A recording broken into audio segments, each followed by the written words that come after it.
human form. So you could be a spiritual hybrid, and you could be a genetic hybrid, and you can be both. So it's not one-dimensional. So I had a friend, Cynthia Crawford, and she had her DNA analyzed by the government because she was one of the government hybrid programs, and she was telling me, oh, I have a certain percentage that's gray, a certain percentage that's reptilian, a certain percentage that's human, a certain percentage that's whatever, And, so she was part of the human hybrid program of the 20th century. She was born in the mid to late 40s, right? So we have many generations of hybrid experiments going back hundreds of thousands, if not millions of years, but we're only finding out about it now. So yours was part Anunnaki, but you're saying, what were you saying the other species was? I forgot what you just said. Pleiadian. A Pleiadian and reptilian or Anunnaki. And I've also have a very strong connection to Venus, and I feel like there's some Venetian DNA as well within I've not had my DNA read, but I've been taken out of body to Venus on a few occasions and had this amazing explosion of light and a feeling of home when I've been there as well. So we're all ETs. Well, if you do Ancestry.com or 23andMe, they're not going to tell you about your extraterrestrial DNA. But TJ, your daughter, because of her medical procedure she's going through with her cancer, didn't they talk to you about her DNA that wasn't 100% human? Talk about you? Yeah, we're O positive. We're O positive, but the oldest in the world. But yeah, we have extra genes or metagenes, if you want to say that. And they study the T cells, T13, T17. But yeah, we have a lot of Nordics that study the human genome and, all of that. So it's very much right now with the biologicals. And that's why we had our pastor on here, because he's one of the biology. I had a gentleman on LinkedIn. What did they say about your daughter's DNA? Yeah, it's not white, black, brown, yellow, green, blue, indigo, violet. It's other. Most of the people are from Germany, or like they say, Africa and Germany. Most people, when they do their blood types and all of that, we all stem from, the European theater, so to speak. But at this point, when you get down to people in today's time, and they do the studies and break everything down, they get it very, very minute, and they look at everything. And so she's very uniquely different. So your daughter's classify and your daughter's a hybrid. Daughter's a hybrid, right? Everyone's hybrids. Everyone on the planet is a hybrid. But I feel we all know this. We all know this and talk about it openly in certain behind closed doors. Your blood line is the most sacred sound, physical and biological. Powerful elixir. They keep it very secret in the hospitals.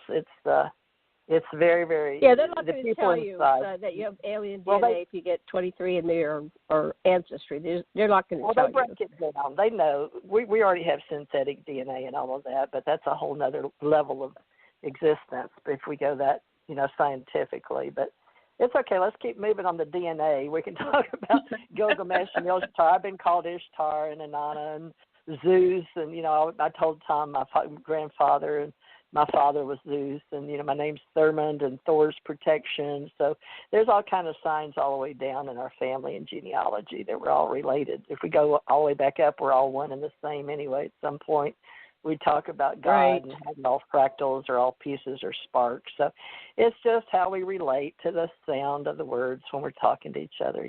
So it's going to be what it's going to be. And every time you talk to a different human, you get another aspect, and maybe it rings true for yourself. So it's fun to talk about how all this works together and how Agnes is spiritual before she met her husband, and then how she's changed over the years. Agnes, I'm 67. Are you close to my age by chance? I'll be 79 or 79. I'll be 79. I'll be 71 on the 13th of February. You sure now?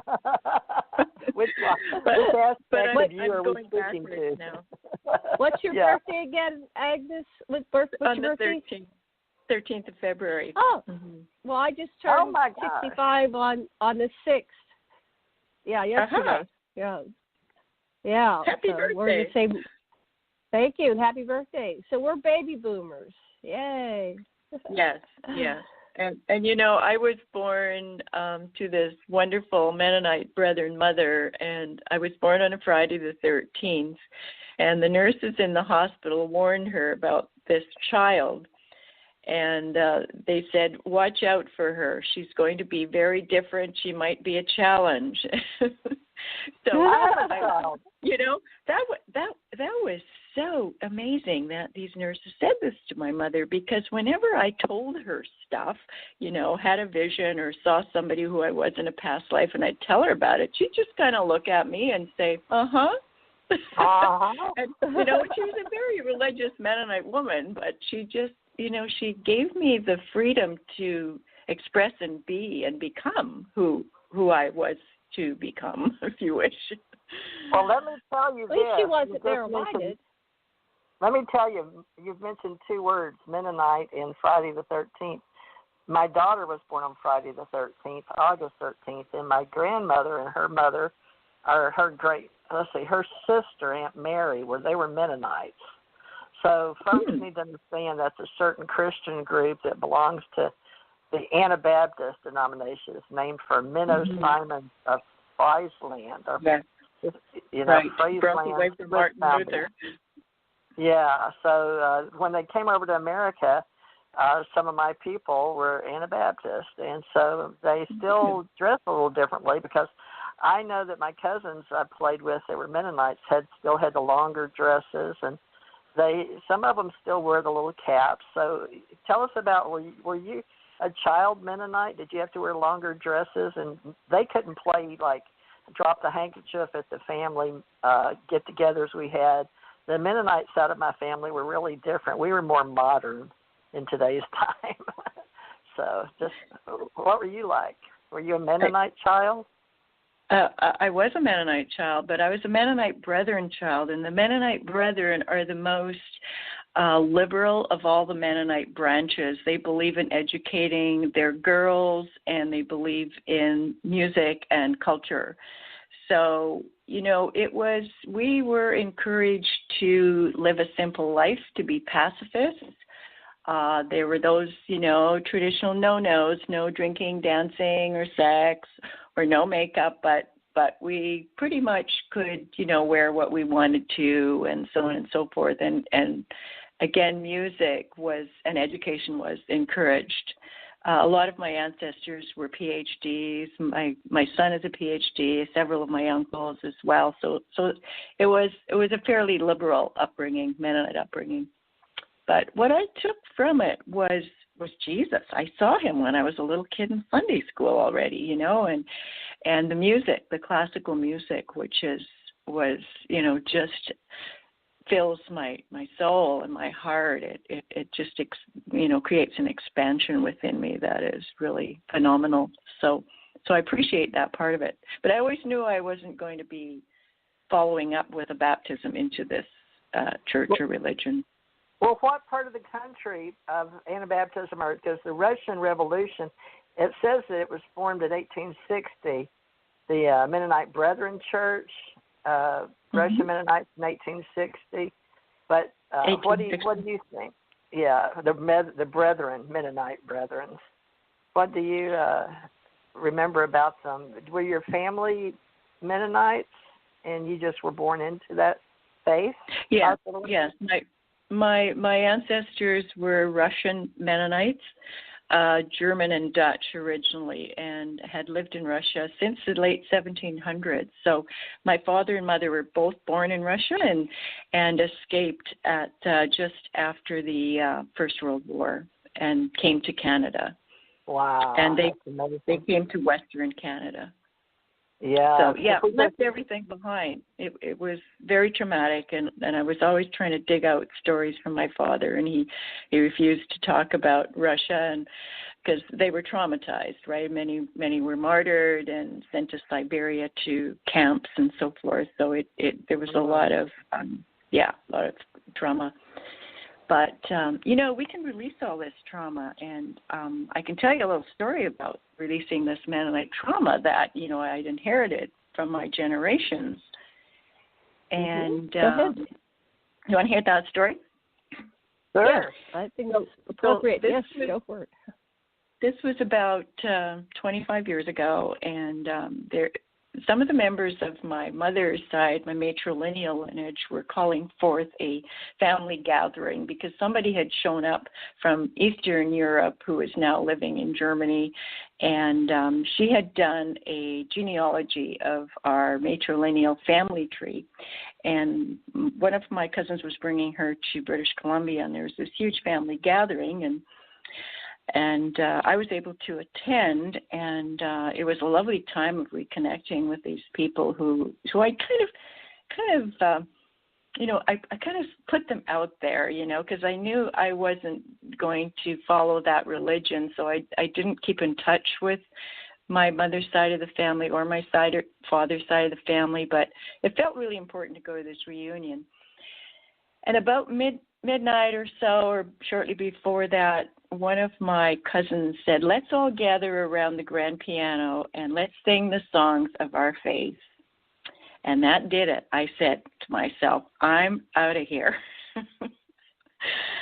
But the little voice inside said, stay. So I stayed, and everybody, there were 55, 60 people, everybody started singing these old songs that I'd heard as a child and were in my psyche from the past. And as we were singing and the piano was playing, I processed all that genetic trauma. And suddenly I felt this huge peace just kind of move out of my emotional field and into my mental field, spiritual field, and out. It was just like somebody had just swept a blanket through me, and whoosh, away went this peace. And man, did I feel a lot lighter after that. And this was already after I had, cleared my karma and anything that I knew had held me back in this life that I'd come here to clear. So that was pretty phenomenal. I encourage everybody to stick with these little situations that come up, because an experience like that, to release the root chakra genetic stuff that we've inherited. And one of my spiritual teachers was Oshina Fastwolf. She was a Native American teacher, and I studied with her in Washington, D.C. and in California. And she told us that we inherit 4 generations of past stuff. Others say more than that. I've heard 7, but yeah. So yeah, there's a theory that it stays in our cells, and so you can have. We had a client. My husband and I do therapy, and we had a client once that went into a full primal about. It wasn't her, but somebody in her cellular memories wasn't a direct ancestor, but somehow she got the trauma going into Hitler's, gas chambers, and so she was in full catharsis, as if it was her own trauma that happened. Yes. Yes. So that you can get it. You don't know where it's coming from, and I don't know the formula. I haven't studied that level, but it's just there, and it could be a past life. We didn't know, but there's all these memories that come. But yes, you can clear. Marianne Williamson did a clearing ceremony here in Maui. I live in Maui, Hawaii. And she came, this was a number of years ago, late 90s, early part of the 21st century. And she had people of each, different races face each other and, hold their hands facing each other, looking into each other's eyes. And we did this incredible forgiveness ceremony of all the separation we felt because of our race. And all the wars because of the racial factor and conquering and being conquered. And there was not a dry eye in the house. I mean, it was just the most amazing, chilling thing that was done. So, therapy happens on a lot of levels. Powerful work. Yes. So, forgiveness is always, you can do it